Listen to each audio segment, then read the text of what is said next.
ये मैं आप लोगों के मार्फत अपील भी करना चाहूँगा कि जिस तरह से इस वारदात में जो अपराधी शामिल थे वो लंबे समय से बाड़मेर इलाके में किराए का मकान लेकर के रह रहे थे।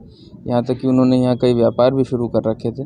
तो इस मामले में जो लोग अपने मकान किराए पे देते हैं, गाड़ियाँ किराए पे देते हैं या अपने व्यापार के लिए कोई इलाका किराए पे देते हैं, वो इस चीज़ का विशेष ध्यान रखें और आवश्यक रूप से निकटवर्ती थाने पे आकर के किराएदार का पुलिस वेरिफिकेशन करें। सर ये मैं आप लोगों के मार्फत अपील भी करना चाहूँगा कि जिस तरह से इस वारदात में जो अपराधी शामिल थे वो लंबे समय से बाड़मेर इलाके में किराए का मकान लेकर के रह रहे थे।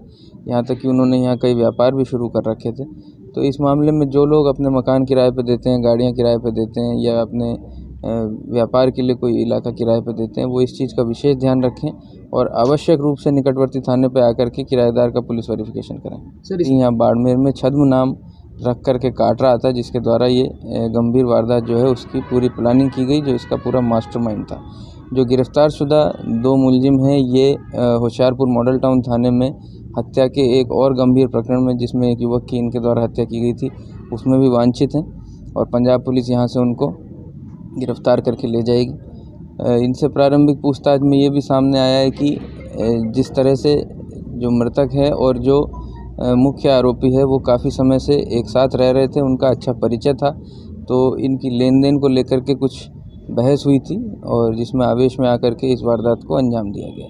सर अभी तक की पूछताछ में सर कितने आरोपी इसमें सामने आए हैं? अब तक की पूछताछ में कुल 4 आरोपी इसमें सामने आए और जो एक गाड़ी है वो आइडेंटिफाई हो गई है, 2 मुख्य आरोपी गिरफ्तार हो गए हैं और इनसे प्रारंभिक पूछताछ में जो शेष आरोपी हैं उनके बारे में अहम सुराग भी हमें मिले हैं, जिसके आधार पर जल्दी शेष गिरफ्तारियां भी पूरी कर ली जाएंगी। सर ये भी सूचना आई थी कि ये यहाँ पर भी इसमें क्या इस तरीके का अवैध धंधे में भी संलिप्त थे, तो क्या इस तरीके की चीज़ें भी आई? जैसा मैंने बताया कि ये बड़े संगठित अपराधी हैं, अवैध हथियार रखने के आदी हैं, नशे का कारोबार करने के भी आदी हैं और इस बात से इनकार नहीं किया जा सकता है कि जिस दौरान ये लोग बाड़मेर में रहे हैं इन्होंने अवैध नशे के कारोबार का प्रयास किया हो।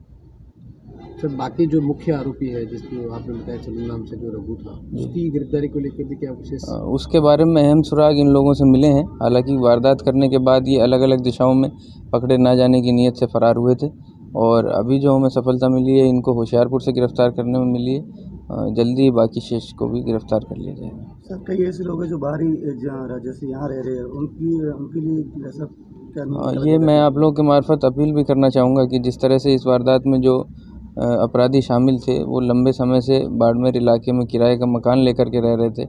यहाँ तक कि उन्होंने यहाँ कई व्यापार भी शुरू कर रखे थे। तो इस मामले में जो लोग अपने मकान किराए पे देते हैं, गाड़ियाँ किराए पे देते हैं या अपने व्यापार के लिए कोई इलाका किराए पे देते हैं, वो इस चीज़ का विशेष ध्यान रखें और आवश्यक रूप से निकटवर्ती थाने पे आकर के किराएदार का पुलिस वेरिफिकेशन करें। सर इसमें कुछ पुलिस ने जब्त भी किया कि उनके पास हथियार वगैरह इस तरीके के? अभी इनको बापर्दा गिरफ्तार करके जुडिशियल कस्टडी में भेजा गया है। इसकी पीसी रिमांड ली जाएगी, जिसके दौरान हम जब्तियाँ करेंगे।